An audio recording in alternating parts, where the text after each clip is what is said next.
Banyak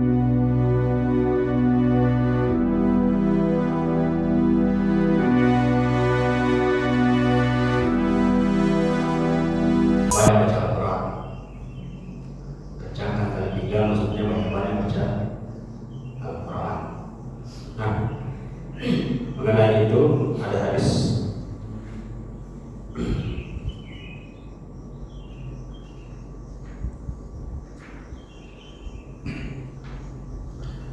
Ada hadis dari Abi Hurairah. Hadatsana Al-Hasan bin Ali Al-Hulwani.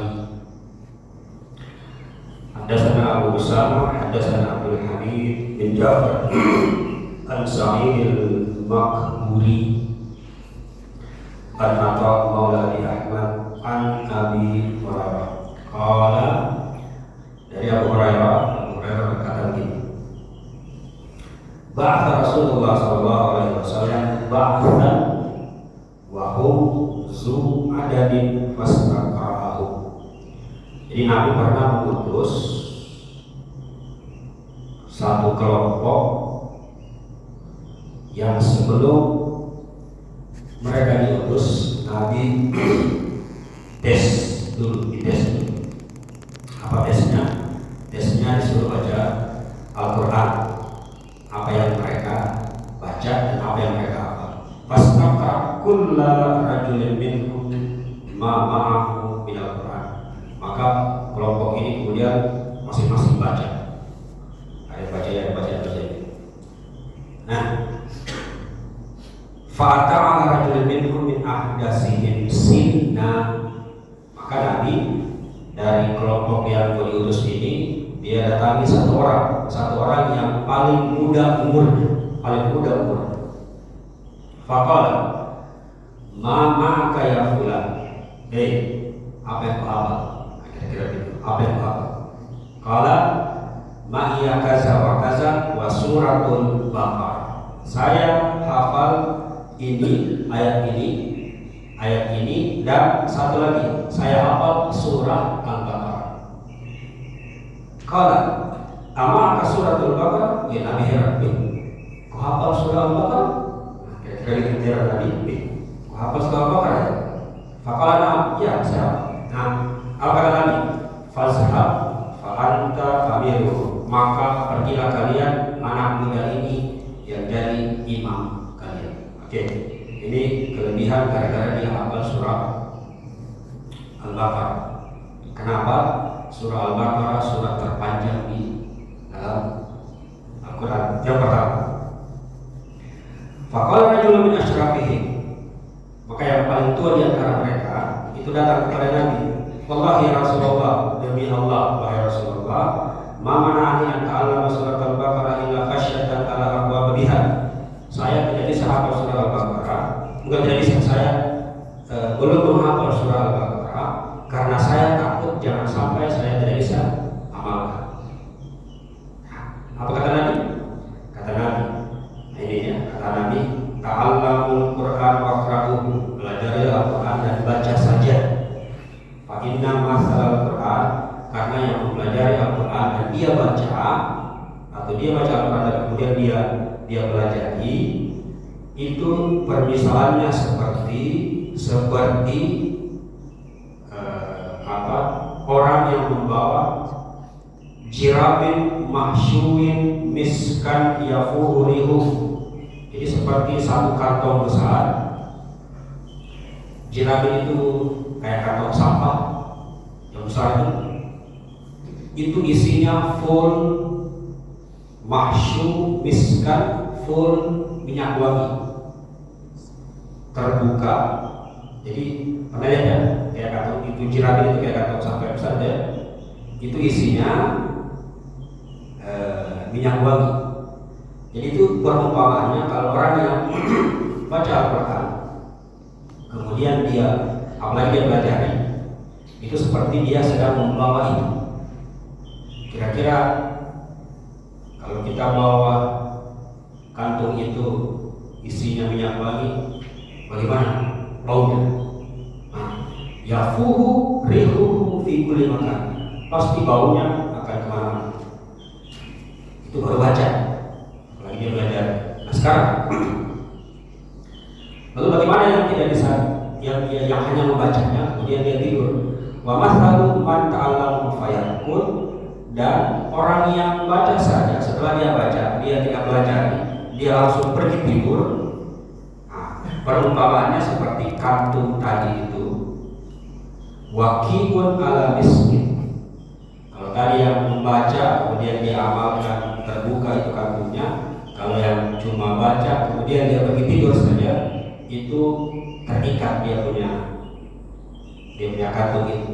Tapi masih ada waqi'un ala miskin, masih ada lubang yang keluar, jadi masih tercium.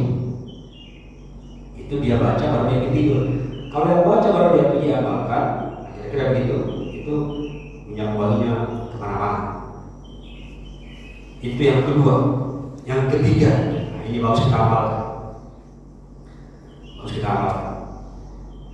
Hadis dari Abi Hurairah apa?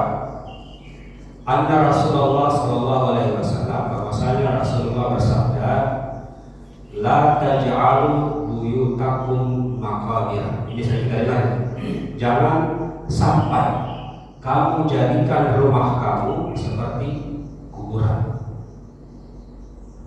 Wa innal baita allazi taqra'u fihi al-baqarah.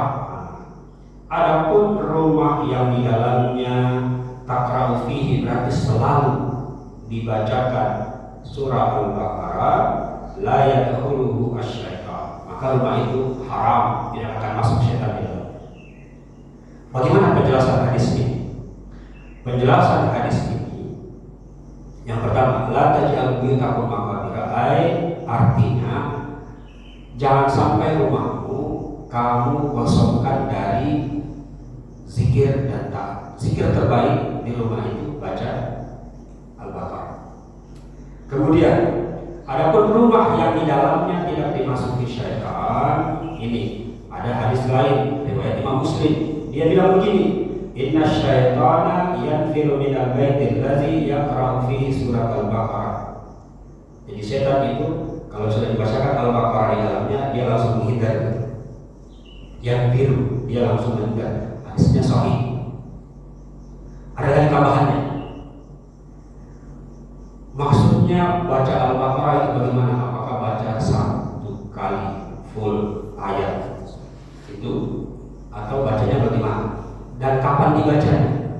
Tambahannya begini. Man qara'a surat Al-Baqarah lailan, kalau dia baca malam, maka siang tidak akan masuk itu syaitan selama 3 hari. Kalau dia baca siang, maka tidak akan masuk syaitan itu selama 3 malam. Dari penjelasan ini kita bisa lihat teratur. Berarti baca surah Al-Baqarah hari ini, 4 hari kemudian baca lagi. 4 hari kemudian baca lagi. Apakah yang dibaca full surah Al-Baqarah? Nah, ini pengikatnya tadi. Ta'allamul Qur'an waqra'u, baca yang kamu bisa baca. Baca yang kamu bisa baca. Berikutnya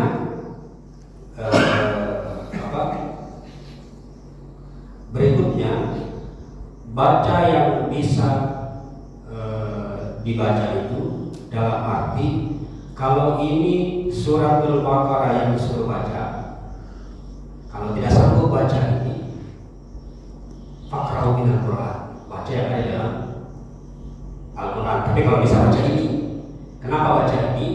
Karena ayat atau surah terpanjang di dalam Al-Quran itu surah Al-Baqarah. Semakin panjang itu ayat, semakin bagus. Kira-kira gitu ya. Semakin pendek itu ayat, ya semakin cepat kita selesai. Jadi kalau ditanya kenapa Al-Baqarah, ya karena memang dia panjang.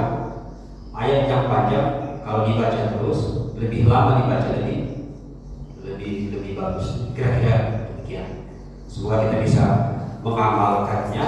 Yang pertama tadi, tidak usah minder, saya tidak hafal Al-Baqarah. Nah, baca yang bisa dibaca. Karena perumpamaannya seperti kita bawa kantong tadi yang isinya minyak wangi. Kemudian baca kalau bisa Al-Baqarah. Bagaimana cara bacanya? Bacanya